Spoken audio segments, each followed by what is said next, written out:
Bueno, vamos a buscar Génesis capítulo 1. Estamos estudiando los orígenes. Algunos llaman a esta clase de creacionismo, pero como ya les he dicho, es mejor definir qué es lo que usted cree por creacionismo. Hay personas que tienen ideas muy diferentes en cuanto a la creación. Hay personas como los evolucionistas teístas, los cuales creen que Dios usó la evolución para crear este mundo y nosotros no creemos tal cosa con respecto a las escrituras. Entonces estamos viendo el Dios que creó todas las cosas. Él las creó y Él las sostiene. Entonces vamos a leer Génesis capítulo 1 y hoy vamos a estar básicamente en los versos 9 al 14, pero vamos a leer desde el verso 1. Dice: en el principio creó Dios los cielos y la tierra estaba desordenada y vacía, y las tinieblas estaban sobre la faz del abismo, y el Espíritu de Dios se movía sobre la faz de las aguas. Y dijo Dios: sea la luz, y fue la luz. Y vio Dios que la luz era buena, y separó Dios la luz de las tinieblas, y llamó Dios a la luz día, y a las tinieblas noche, y fue la tarde y la mañana un día. Luego dijo Dios: haya expansión en medio de las aguas, y separe las aguas de las aguas. E hizo Dios la expansión, y separó las aguas que estaban debajo de la expansión de las aguas que estaban sobre la expansión. Y fue así. Y llamó Dios a la expansión cielos, y fue la tarde y la mañana, el día segundo. Dijo también Dios: júntense las aguas que están debajo de los cielos en un lugar, y cúbranse lo seco, y fue así. Y llamó Dios a lo seco tierra, y a la reunión de las aguas llamó mares, y vio Dios que era bueno. Después dijo Dios: produzca la tierra hierba verde, hierba que dé semilla, árbol de fruto que dé fruto según su género, que su semilla esté en él sobre la tierra, y fue así. Produjo pues la tierra hierba verde, hierba que da semilla según su naturaleza, y árbol que da fruto, cuya semilla esté en él según su género. Y vio Dios que era bueno, y fue la tarde y la mañana, el día tercero. Vamos a avanzar un poco más. Dice: y dijo luego Dios: haya lumbreras en la expansión de los cielos para separar el día de la noche, y sirvan de señales para las estaciones, para días y años, y sean por lumbreras en la expansión de los cielos para alumbrar sobre la tierra. Y fue así. E hizo Dios las dos grandes lumbreras, la lumbrera mayor para que señorease en el día, y la lumbrera menor para que señorease en la noche. Hizo también las estrellas, y las puso Dios en la expansión de los cielos para alumbrar sobre la tierra, y para señorear en el día y en la noche, y para separar la luz de las tinieblas. Y vio Dios que era bueno. Y fue la tarde y la mañana, el día cuarto. Muy bien, entonces nosotros hemos visto hasta este momento unas grandes separaciones que aparecen en los primeros versos de la Biblia. Nosotros tenemos la separación de la luz de las tinieblas. El Señor creó la luz y separó la luz de las tinieblas. Eso pasó en el día 1. Después tenemos otra gran separación, que fueron las aguas de arriba y las aguas de abajo. Y eso nos habló también de una expansión. Y a esa expansión, ¿cómo llamó Dios? ¿Cómo la llamó Dios? Cielos. Así la llamó Dios según su palabra. Eso está en el verso 8. Y nosotros hablamos de algo que muchos creen que fue algo como una bóveda, como que Dios hizo una bóveda y las aguas fueron separadas. Una parte subió, otra parte se quedó abajo, y en el medio una expansión que hablamos como si fuera que Dios hubiese cortado, como una lámina. ¿Se acuerdan? Hablamos de esto. Y esa expansión, lo que muchos creen es que es la atmósfera, esa atmósfera que Dios creó. Esas aguas arriba que subieron, no sabemos hasta dónde, pero que subieron, muchos creen que fueron las aguas que Dios usó en el diluvio para que viniera, además de las aguas que venían de abajo y se abrieron. Podemos buscar Génesis capítulo 7, versículo 11. Génesis capítulo 7, versículo 11, dice así la Biblia: en el año 600 de la vida de Noé, en el mes segundo, a los 17 días del mes, aquel día fueron rotas todas las fuentes del gran abismo, y las cataratas de los cielos fueron abiertas. Recordemos que hasta ese momento nunca antes había llovido, sino que Dios hacía subir como un vapor de la tierra que regaba toda la tierra. Entonces muchos creen que esas aguas arriba fueron las que Dios hizo después caer cuando vino el diluvio. Muchos creen que esa bóveda, como les dije, pues no podemos ser dogmáticos con eso, porque habría grandes problemas con eso. El gran calentamiento global que habría, posiblemente sería un problema también las corrientes de aire, una serie de cosas. Pero lo que tenemos son aguas arriba, aguas abajo, y en medio de la expansión, a la cual llamó Dios cielos, y eso creemos que es como la atmósfera que Dios había hecho en ese momento. Eso lo hizo el Señor. Muy bien, entonces llegamos al día 3. ¿Y qué hace Dios en el día 3? ¿Qué hace Dios en el día 3?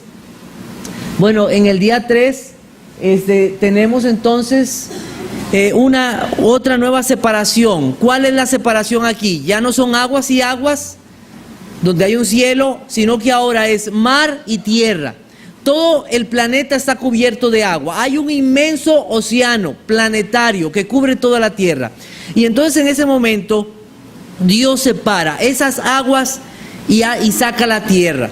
Y como yo les expliqué la semana pasada, cuando nosotros hacemos un trabajo en la casa, o usted ve grandes movimientos de tierra, usted ve barreal y ve cosas y toda aquella mezcla, y eso es algo poquito. Ahora imagínese eso a nivel mundial. ¿Cuántos han sido asustados por un tsunami? ¿Sabe usted lo que es un tsunami?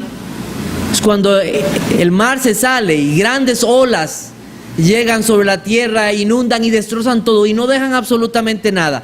Pues Dios está haciendo grandes tsunamis. Él está moviendo toda la tierra, todo el agua que existe, y está separando, y ahora está sacando la tierra. Esa tierra que está debajo comienza a subir. Podemos imaginarnos grandes reacciones químicas, podemos imaginarnos grandes bloques de tierra, podemos imaginarnos rocas, minerales, piedras. Todo está siendo movido por la mano de Dios. Y esto no es un desastre, esto está Dios creando, es su mano creadora. Entonces Dios está haciendo la tierra y está sacando a la luz la tierra. ¿Qué estamos pensando? Dios está haciendo los continentes. Ahora, los continentes o el continente. Si usted ve una figura de la tierra, cuando ve un mapa o de toda la tierra, usted va a ver cómo está América distribuido, ve cómo está Europa, y si usted tratara de juntarlos, ¿sabe qué pasa? Como que ellos se alinean, ¿verdad? Algunos le llaman esto, los científicos y muchos de estos, ¿verdad?, que creen en la evolución, le llaman la Pangea, pero la Biblia nos dice, él nada más dice que sacó la tierra. Puede haber sido que sea solo un solo bloque, y que cuando vino el diluvio, cuando Dios abrió las fuentes de las aguas desde abajo, la tierra se separó. Muy posiblemente eso pudo haber sucedido. Pero Dios saca la tierra. Y no solamente esto, la Biblia nos da un dato increíble de lo que está pasando. Y dice el versículo 9, dijo también Dios, júntense las aguas que están debajo de los cielos en un lugar y descúbrase lo seco. Entonces, en un instante, Dios saca la tierra que está debajo de esa agua y hace tierra. ¿Y de qué manera? ¿Húmeda o seca? Seca. ¿Podemos creer esto? ¿Podemos creer que Dios hizo que en un instante todo estuviera seco? Claro que sí. Claro que sí, porque Dios es un Dios creador y todo lo puede. Nosotros recordamos cómo cuando el pueblo de Israel iba cruzando el Jordán y el Mar Rojo, en el momento en que Él separó las aguas, ¿cómo quedó la tierra abajo? Seca. Y los salmos cuentan una y otra vez ese hecho. Para ellos fue impresionante cómo cruzar, después de que el mar había sido abierto, cómo cruzar en seco. Eso solamente Dios con su gran poder puede hacerlo. En un instante, y a su voz las aguas obedecieron. Y entonces tenemos los mares, la separación de los mares, y ahora tenemos tierra. Entonces Dios está haciendo un gran movimiento de todas las cosas, y Él está creando todas las cosas. La isostasía, no sé si lo apunté por ahí, sí, la isostasía o nos habla más bien del equilibrio de la tierra. ¿Sabe qué es la isostasía? Esta tierra está equilibrada. ¿Cómo equilibrada? Sí, los materiales más pesados están afuera o adentro. ¿Dónde están? Están adentro. ¿Y los más livianos están dónde? Afuera.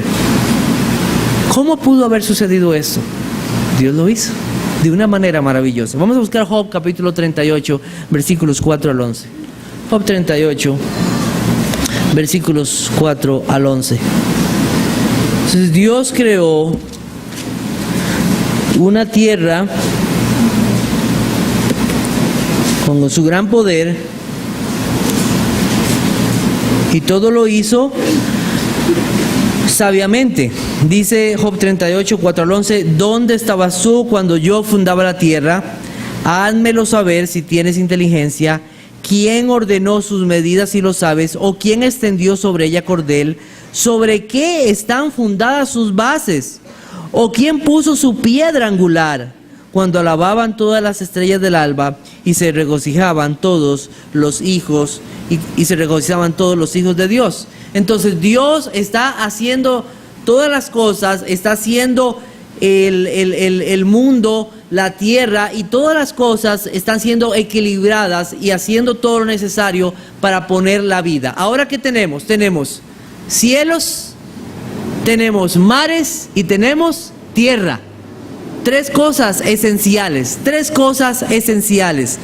para tener la vida. Entonces Dios está haciendo todas las cosas necesarias para que se sustente la vida. Y hace unos años salió un artículo en un periódico de Estados Unidos que se llama Los Angeles Times, que es un periódico famoso en Estados Unidos. ¿Alguna vez has escuchado de un hombre que se llama Carl Sagan? Obviamente él no fue un creyente ni un cristiano, pero astrónomo muy famoso, respetado, supuestamente uno de los grandes científicos de la última era. Y este hombre, yo recuerdo que yo veía los programas, no sé si alguno se recordaba si veía los programas de él. Yo recuerdo que yo veía los programas de él y yo me impresionaba de las cosas que decía, pero no entendía realmente, no tenía un entendimiento de qué es lo que había en su corazón y en su mente al explicar todas esas cosas, y nosotros las creíamos, y yo creía esas cosas y creía que él era un científico que estaba hablando cosas correctas. No estaba hablando cosas correctas. Los Angeles Times, en un artículo acerca de lo que él pensaba y el Big Bang, ¿se acuerdan que les hablé del Big Bang o la gran explosión? Dice lo siguiente: el Big Bang adquiere cada vez más aspecto de un fenómeno sobrenatural. Hace unos 20 años, el difunto y famoso Carl Sagan afirmó que la ciencia del Big Bang demostraría algún día que el universo fue creado sin la intervención de un creador. Eso es lo que él decía. Desde entonces, la situación ha cambiado bastante, debido a que algunos años antes de su muerte, ocurrida en 1996, el mismo Sagan se empezó a promulgar y defender ciertos estudios de ciencia y religión. Yo no creo que al final se haya convertido, pero él comenzó a entender que la evolución realmente no puede ser creíble, que tiene demasiadas dudas inconsistentes que no pueden ser sostenidas. La idea del Big Bang sostiene que todo el universo estalló a partir de un punto sin contenido ni dimensiones, y que a partir de esa explosión se expandió de manera instantánea hasta alcanzar un tamaño de proporciones cósmicas. Este artículo prosigue diciendo esto, y cita a un hombre llamado Alan Sandage, dice, famoso astrónomo del observatorio Carnegie en Pasadena, California, y afirma que el Big Bang solo podía entenderse como un milagro en el que alguna fuerza superior debió haber jugado un papel muy importante. Es interesante, ¿verdad?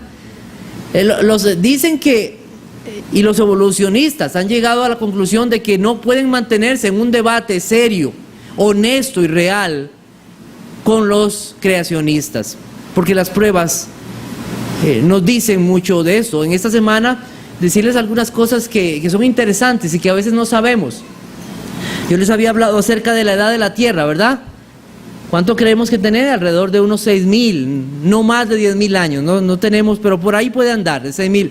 Pero los evolucionistas dicen que esto fueron miles y miles de años, y millones de años, y millones. Pues sucede que esta Tierra, si ellos dicen que tiene millones de años, ha estado siendo bombardeada por todos esos millones y millones y millones de años de meteoritos.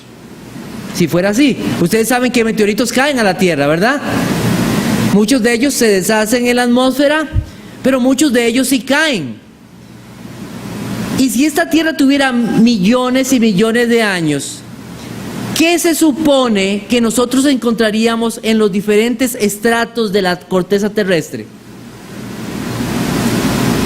Asteroides, meteoritos en las diferentes capas de la Tierra. Y conforme la Tierra ha ido llenándose de capas, esos meteoritos debieron de haber quedado enterrados, y entonces conforme a las capas nosotros podríamos decir, bueno, ok, la Tierra tiene tantos años. ¿Y saben qué es lo que ha pasado? ¿Saben dónde han encontrado los meteoritos? No en las capas profundas de la Tierra, en las capas superiores, y que no dan una lejanía de más de 6,000 años. Entonces hay muchas pruebas por las cuales podemos decir que realmente esta Tierra no es una Tierra vieja, sino es una Tierra joven comparado a lo que dicen los evolucionistas. Entonces debemos de reconocer la imposibilidad de la ciencia en explicar cómo fue creado este universo como hoy lo tenemos. No puede ser casualidad o la obra del azar. Hay una mano de un creador. Nosotros acá, y aunque el creacionismo, podemos verlo así, que muchos lo ponen como algo de apologética, todo verdadero creyente debe ser un defensor de esta verdad, de que Dios creó todas las cosas. La fe que nos es dada cuando llegamos al Evangelio nos hace creer todas las cosas que están escritas en la palabra de Dios, y una de esas es que Dios creó todas las cosas. Todos nosotros, los creyentes, somos defensores de la verdad de Dios en este punto, y somos defensores a capa y espada en contra del evolucionismo. Muy bien. Entonces, no creemos que hubo evolución, no creemos en los evolucionistas teístas que dicen que Dios usó la evolución por medio de procesos, sino que Dios determinó las cosas así como Él las dijo, y así llegaron a existir las cosas que nosotros tenemos. Entonces, en el día 3, ¿qué más se creó? ¿Qué más se creó en el día 3? Versículo 11 dijo: después dijo Dios, produzca la tierra hierba verde, hierba que dé semilla, árbol de fruto que dé fruto según su género, que su semilla esté en él sobre la tierra. Y fue así. Produjo pues la tierra hierba verde, hierba que da semilla según su naturaleza, y árbol que da fruto, cuya semilla esté en él según su género, y vi Dios que era bueno. Entonces, nosotros vimos que la semana pasada que Dios creó todas las cosas maduras. Él hizo un árbol, y hizo ese árbol con fruto, hizo ese árbol también con semilla, hizo las plantas para que pudieran reproducirse. Él puso semilla en ellas. La dendrocronología, que viene de dendrón, árbol, y cronos, tiempo, logos, estudio, es una palabra bastante larga, es la ciencia que se ocupa de la datación de los anillos de crecimiento de las plantas arbóreas y leñosas. Entonces, si pusiéramos a nuestro hermano Álvaro a cortar un árbol, que le gusta él trabajar con madera, y pudiéramos ver los cortes en la madera de ese primer día que Dios hizo todas las cosas, nosotros nos hubiéramos dado cuenta en un estudio como este que ese árbol podía tener 40, 50 años, cuando en realidad tenía ¿cuánto? Un día de haber sido hecho.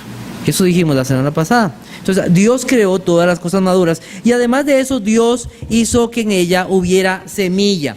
La semilla, Dios los creó con capacidad de reproducirse, los creó con desarrollo, o sea, listas para reproducirse. Entonces, cada planta tiene su propio ADN. La palabra que aparece ahí también, algo muy interesante que aparece en el verso 11, es la palabra género. Género.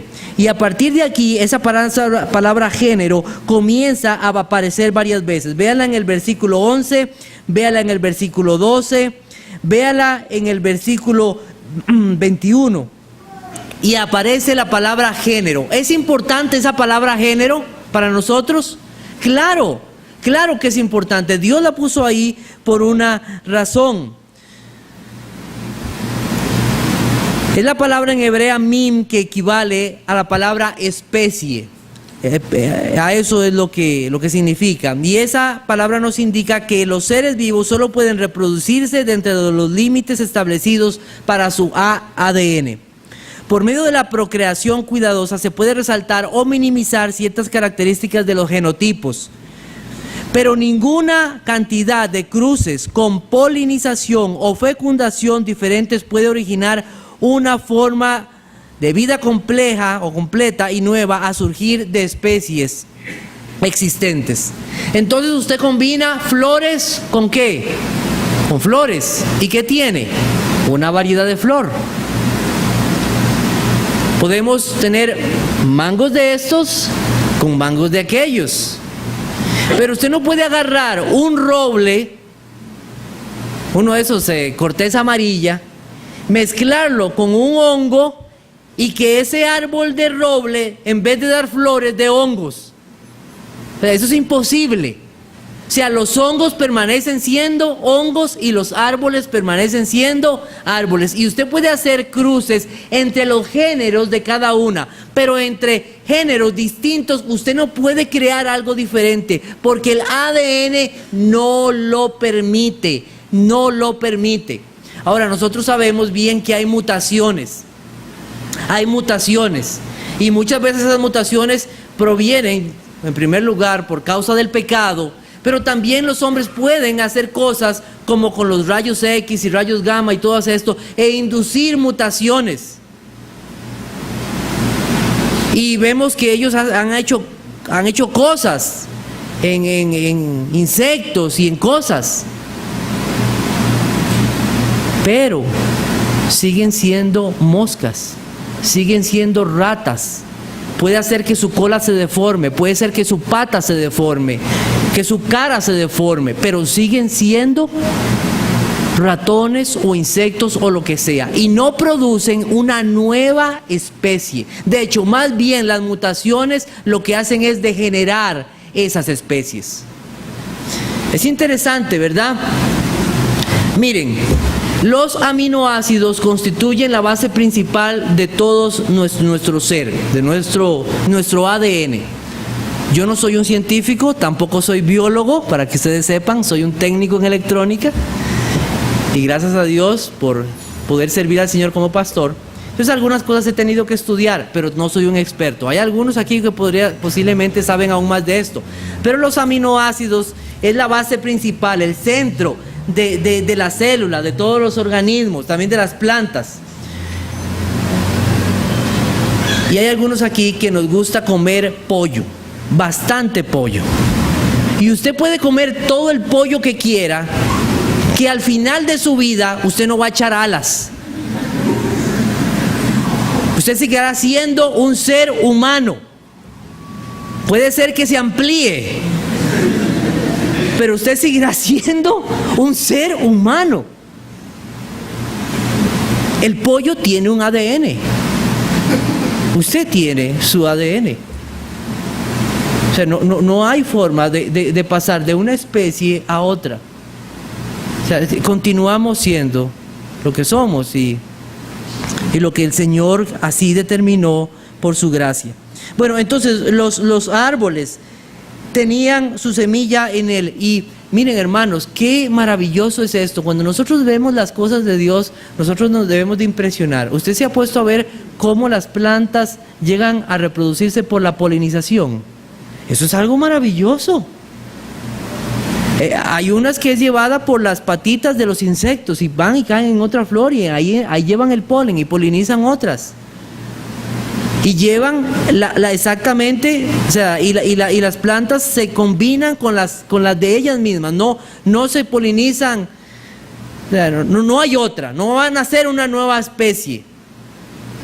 A veces son insectos, a veces son las aves, a veces una ave se come una semilla y se lleva esa semilla lejos y allá nace un árbol. A veces hay plantas que tienen una forma de expulsión de las semillas y las semillas son regadas, el viento se lleva. Y cuántas veces, quién sabe nosotros cuántos hemos llevado semillas encima y las hemos dejado en un lugar sin habernos dado cuenta. Dios es maravilloso. ¿Cómo hizo todo para que las cosas llegaran a reproducirse? Es un Dios maravilloso y nosotros debemos de gozar de esas cosas. Entonces, eso es algo de lo cual debemos exaltar también a nuestro Dios y darle gracias por todo lo que Él ha dicho. Un aspecto también a destacar es que dice en el versículo 12, produjo pues la tierra hierba verde. ¿Por qué produjo? Porque Dios le dijo que produjera. O sea, la tierra inerte, muerta, minerales. Esos minerales muertos en el poder de Dios hicieron que salieran plantas. ¿Pueden ver el poder maravilloso de nuestro Dios?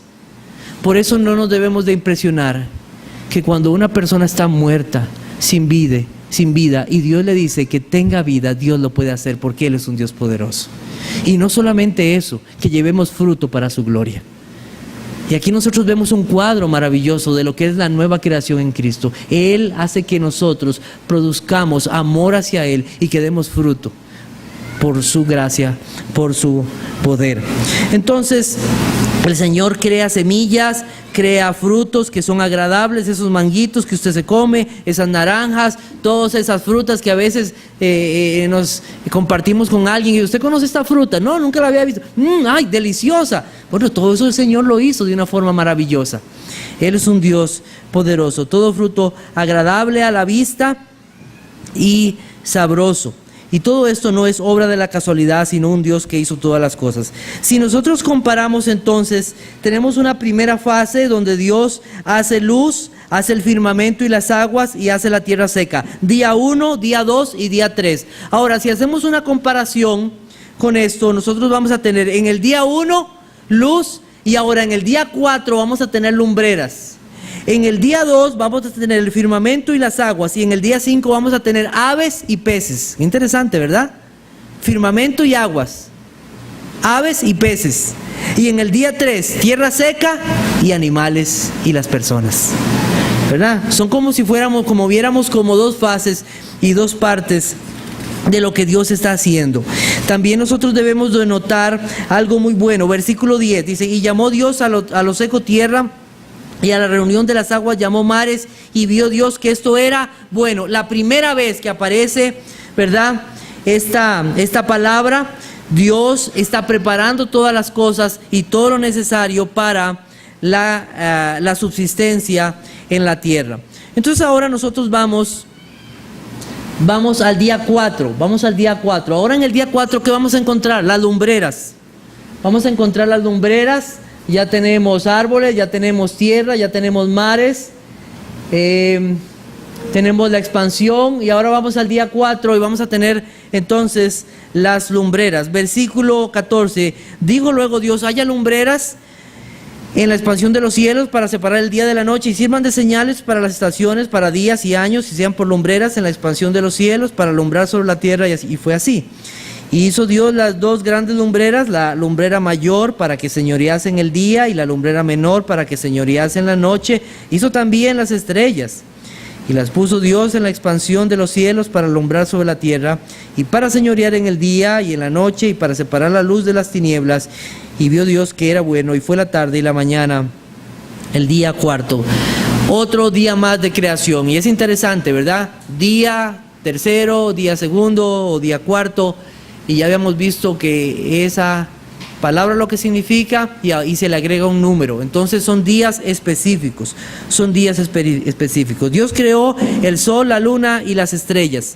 Y como nosotros vimos la semana pasada, o hace unos días, ¿cómo fue posible que existiera luz si no había lumbreras? ¿Verdad? Y recuerdan que nosotros fuimos a aquel pasaje en Apocalipsis, ¿verdad?, que nos habla de que en aquel día que el pueblo de Dios esté reunido, ya no habrá más sol ni luna. Dios iluminará nuestras vidas y la ciudad. Él es un Dios que para Él todo es posible. Entonces ahora tenemos la creación de los astros astros celestes, como bien son llamados. Déjenme buscarles un pasaje acá.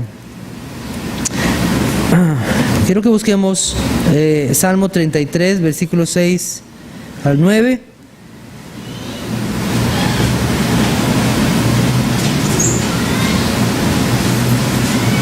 Porque en todo esto también debemos llenar nuestros corazones de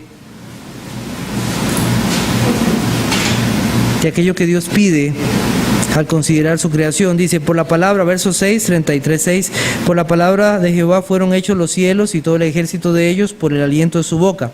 Y junta como montón las aguas del mar y pone en depósitos los abismos. Y vea lo que dice el versículo 8, tema Jehová toda la tierra, teman delante de él todos los habitantes del mundo, porque él dijo y fue hecho, él mandó y existió. Creación ex nihilo fiat, como se dice en latín. ¿Qué debemos hacer? ¿Cuál debe ser nuestros sentimientos? ¿Cuál debe ser la actitud de nuestro corazón al observar la creación de Dios según este pasaje? ¿Qué dice? Debemos temer a Jehová. Es un necio aquel que viendo las cosas que Dios ha creado, que no son obra del azar, que tiene que haber una mente inteligente que cree todas estas cosas y no tema al Señor. Por eso la Biblia dice en Apocalipsis, ¿quién no te temerá? ¿Quién no te temerá? Es una locura no temer a Dios. Bueno, el sol. El sol es una estrella, es una bola de fuego de un diámetro de 1.38 millones de kilómetros. Es 109 veces mayor que la Tierra. Su volumen es 1.3 millones de veces más grande. Si el sol fuera una pelota de boliche, ¿saben qué es una pelota de boliche, verdad? Esa que tiene unos huecos y uno la tira para botar los bolos. Si eso fuera el sol, en comparación con la Tierra, nosotros seríamos un grano de mostaza. Para tener una imagen, una bola de billar, nosotros seríamos un grano de mostaza. La mayoría de los científicos creen que el Sol se compone de un 70% de hidrógeno, un 28% de helio, un 1.5% de carbono, nitrógeno y oxígeno y menos de un 0.5% de otros elementos. La temperatura del Sol llega a alcanzar los 5.538 grados Celsius. Un poquito de temperatura, ¿verdad? Eso es en su parte externa. Y en su núcleo puede llegar a alcanzar los 15 millones de grados Celsius. Nos asusta, ¿verdad? Algo así. La temperatura. Bueno, Dios creó ese sol. Dios creó ese sol. Algunos creen que los demás planetas del sistema solar se derivaron de una explosión del sol. ¿Alguno ha escuchado eso? Que los demás planetas del sistema solar, aún la Tierra, se originaron de una explosión del Sol. Yo eso lo escuché hace algún tiempo, pero esta teoría es totalmente inválida. Si usted busca en los planetas los materiales en proporciones como tiene el Sol, ninguno de los planetas, ni la Tierra, ni Marte, ni Venus, ni Mercurio, ninguno de los que están en el sistema solar tiene una composición similar a la del Sol. Podríamos decir, así como es el Padre, así es el Hijo, ¿verdad? Pues no. Todos los planetas tienen una composición diferente y específica. ¿Es obra eso de una explosión? No, eso es obra de un Dios creador. Eso es obra de un Dios creador. Es interesante también que Venus, Urano y Plutón giran en dirección contraria al resto de los planetas y su posición de polos es diferente. Esto muestra que no es obra de la casualidad en ninguna explosión, sino la obra de Dios. La distancia entre el Sol y la Tierra es de 150 millones de kilómetros. Para que la luz llegue a nosotros se necesitan 8 minutos. Entonces la luz que estamos recibiendo en este momento, usted y yo, salió hace 8 minutos del Sol. 8 minutos y medio. Interesante, ¿verdad? Y es interesante que nosotros ahora tenemos Sol, tenemos Luna, tenemos las estrellas. Y recibimos la luz. Entonces nosotros, ¿cómo tenemos luz? En los versos primero si no habían esas lumbreras? Y nosotros, vuelvo a decirlo, Dios no necesita que existan lumbreras para que exista la luz. Él es un Dios todopoderoso. Ahora, Dios hizo un balance perfecto entre luz y energía. Luz y energía. ¿Qué pasa si el sol hubiera quedado un poco más cerca de la tierra?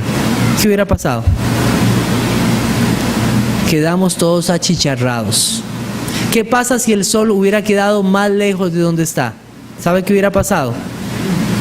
Ni como pingüinos hubiéramos quedado. O sea, no existiría, sería un hielo completo. O sea, temperaturas frísimas. Entonces Dios puso la tierra en la distancia correcta del sol para que existiera la temperatura adecuada. Eso es algo maravilloso. Eso no puede, eso no es obra de la casualidad. Eso es obra de un Dios creador. Es obra de un Dios creador. No es obra de la casualidad. Él hizo un balance perfecto.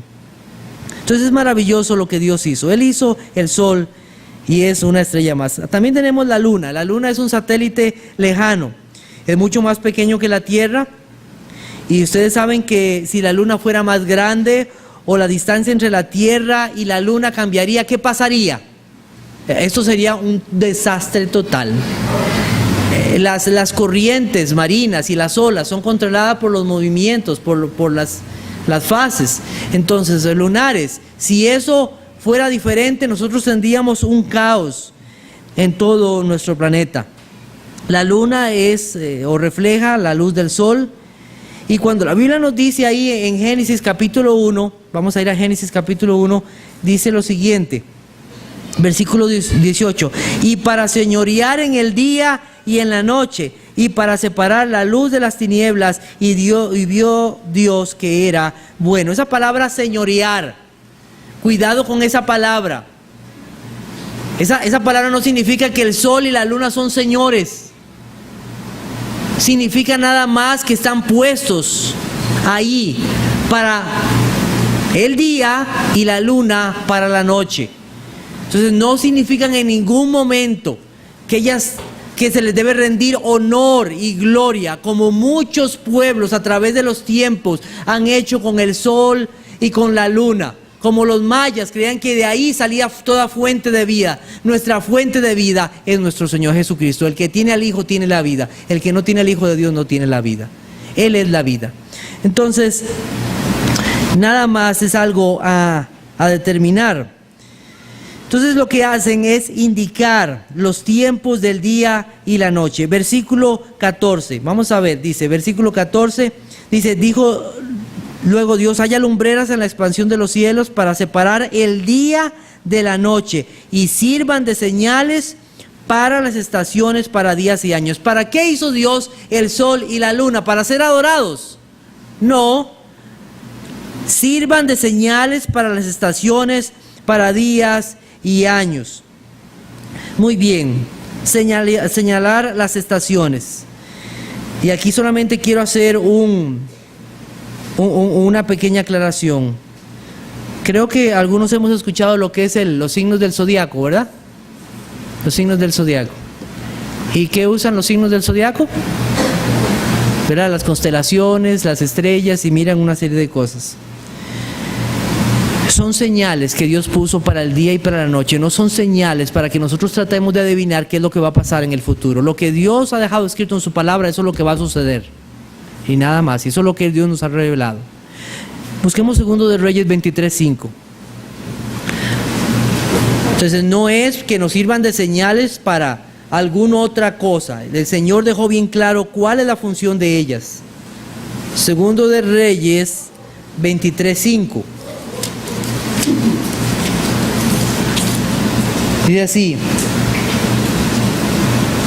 Dice, y quitó a los sacerdotes idólatras que habían puesto los reyes de Judá para que quemasen incienso en lugares altos, en las ciudades de Judá y en los alrededores de Jerusalén, y asimismo a los que quemaban incienso a Baal, al sol y la luna, y a los signos del zodiaco y a todo el ejército del cielo. Dios ha mandado específicamente que los agoreros, los adivinos y todos los que siguen estas cosas son idólatras y serán destruidos. Vamos a buscar Isaías 47. Isaías 47. Entonces yo no espero que algún hermano en esta iglesia me venga a decir que yo soy del signo tal,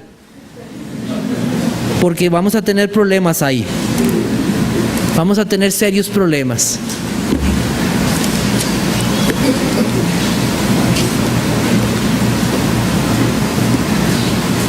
Dice Isaías 47:13, te has fatigado en tus muchos consejos, compadezcan ahora y te defiendan los contempladores de los cielos, los que observan las estrellas, los que cuentan los meses para pronosticar lo que vendrá sobre ti.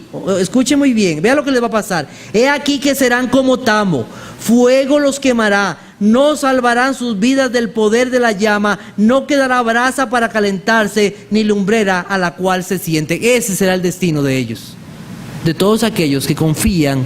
Y si usted confió y usted salía en la mañana y se fijaba en el periódico para ver los signos del zodiaco, es una de las cosas que hay que arrepentirse y pedirle perdón al Señor por haber sido un idólatra. Y si el Señor lo rescató de eso, gloria a Él, gloria a Él. Entonces es muy claro cuál es el propósito de los astros en el cielo: determinar día y noche, y obviamente todos ellos dan gloria al Señor. Nunca deben ser adorados, ni nunca la Biblia nos manda a buscarlos como señales para pronosticar algo o el futuro o impresionarnos. Los eclipses y todas estas cosas son cosas que el Señor ha hecho también. Y ustedes podrán recordar aquella vez en que todo se oscureció y los gallos cantaron y todo el mundo se asustó y que más de uno casi se le para el corazón, que algo iba a pasar. Es creación de Dios, no nos asustemos por estas cosas. Son cosas que el Señor ha hecho y están en su mano. ¿Ok? Son guías para los viajeros. Nosotros debemos recordar que no siempre tuvimos GPS.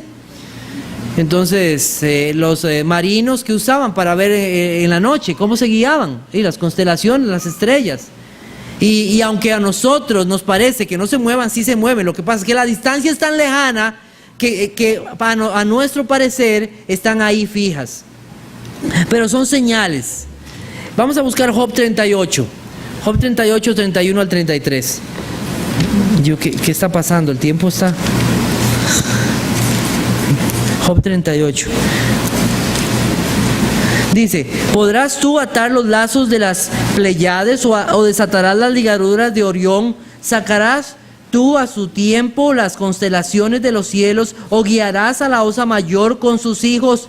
¿Supiste tú las ordenanzas de los cielos? ¿Dispondrás tú de su potestad en la tierra? ¿Quién ha hecho estas cosas? El Señor. Y Dios le dice a Job, mejor cállese. Mejor deje de estar opinando y tratando de hacer vanas especulaciones acerca de las cosas. Isaías 40, 26 nos es un pasaje también hermoso que nos recuerda quién es el dueño de todas las cosas. Isaías 40, 26 dice, levantad en alto vuestros ojos y mirad quién creó estas cosas. Él saca a cuenta su ejército, a todas llama por sus nombres, ninguna faltará. Tal es la grandeza de su fuerza y el poder de su dominio. Y Dios sabe y ha puesto nombre a cada una de las estrellas, y alguno puede ir a internet y buscar la cantidad de estrellas que hay en el universo, y bueno, es increíble la cantidad que hay, y todas Dios tiene nombre y Él las conoce y Él las hizo. Y si Dios las conoce y Él las hizo y Él sabe cada una de ellas, pregunto, ¿cómo Él se va a olvidar de nosotros? De ninguna manera. Y Dios tiene cuidado especial de nosotros, aún más que de todas las cosas creadas. Somos su pueblo, el cual Él amó y por el cual envió su Hijo. Quiero hacer una pequeña lectura en relación a esto. La estrella más cercana a nuestro sistema solar es Alfa Centauro. Se trata en realidad de un sistema estelar triple con una estrella similar a nuestro Sol y 2 estrellas rojas más pequeñas y adyacentes. El centro de este sistema estelar se encuentra a 4.35 años luz de distancia. Y la más pequeña de las estrellas, Alfa Centauro C, conocida también como Próxima Centauro, define el borde exterior del sistema a escasos 4.22 años luz de nosotros. Esto significa que al ser observado por astrónomos desde la Tierra en el cielo nocturno, lo que ven es la luz que salió de ese sistema estelar hace unos 4 años y medio atrás. Tenga en cuenta que se trata de la estrella visible más cercana en el cielo nocturno. La mayoría de las estrellas están mucho más lejos que eso. Ahora, viene la pregunta: si están a esa distancia, ¿cómo es que esto no demuestra que el universo no tenga más de 6.000 a 10.000 años por esa distancia que tiene que recorrer? Bueno, tenemos que tener varias cosas claras en nuestra mente. Este es punto A, este es punto B. Aquí hay luz, aquí no hay luz. En toda esta distancia se dura un montón de tiempo. ¿Puede hacer alguien que esa luz viaje más rápido para llegar de aquí a aquí? Sí, es nuestro Dios. ¿Puede hacer Dios que aparezca luz aquí, aun cuando todavía no haya salido de aquí? Sí, Dios puede hacerlo. Y para Él no hay nada imposible. Por la fe nosotros sabemos o creemos haber sido constituido el universo. Dios creó esas cosas allá tan lejanas que para nosotros es imposible entender cómo esa luz llega ahora a nosotros, pero para Dios es posible hacer estas cosas. Él dispuso que la luz recorriera la vasta expansión espacial de manera inmediata. Algunos han determinado que la luz ha variado en su velocidad con respecto a la luz original. Puede ser que sí. Si todas las cosas han sido afectadas por el pecado, aún tal vez la luz también fue afectada por el pecado. Pero no lo sé. Lo que sí yo sé es que Dios pudo hacer que en este punto haya luz, aunque este punto esté muy lejano, porque Dios es un Dios que para Él no hay nada imposible. Entonces, recuerde que para Dios no existe el tiempo, ¿verdad? Él puede hacer las cosas en cualquier momento y de manera milagrosa y de manera instantánea. Entonces nosotros que tenemos la creación de las estrellas, el sol, la luna y todas las cosas, y el sol sirve para iluminar este planeta y aún la luna también en las noches como un reflejo de esa luz. Nosotros tenemos en la historia de la humanidad hombres que han estudiado detalladamente los fenómenos en el cielo, y uno de esos fue este hombre Johannes Kepler. Él vivió del año 1571 a 1630 y él estudió particularmente lo que es los movimientos de los planetas en sus órbitas. Y entre las cosas que este hombre dijo con respecto a esto, y nadie le creía, ustedes saben que nadie le creía, hasta que él realmente afirmó con estudios verdaderos, y él estudió todas estas cosas a profundidad, cuando todo el mundo decía que el sistema solar era de otra forma, y él lo estudió. Y vean lo que él dice. El objetivo principal de todas las investigaciones sobre el mundo exterior debe ser descubrir el orden racional y la armonía que ha sido impuesta por Dios en él, por el cual nos ha revelado el lenguaje de las matemáticas. Y como ya estamos en tiempo, quiero hacer una lectura de la otra semana. Voy a tener un poco más de información y continuamos con lo que falta, de lo que él dejó escrito en un libro que se llama La Armonía de los Mundos. Escuchen lo que él puso al principio del libro.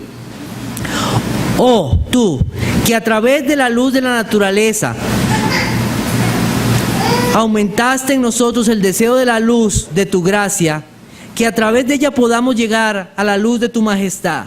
Te doy gracias, Creador y Dios, que me has dado esta alegría en tu creación y me regocijo en las obras de tus manos.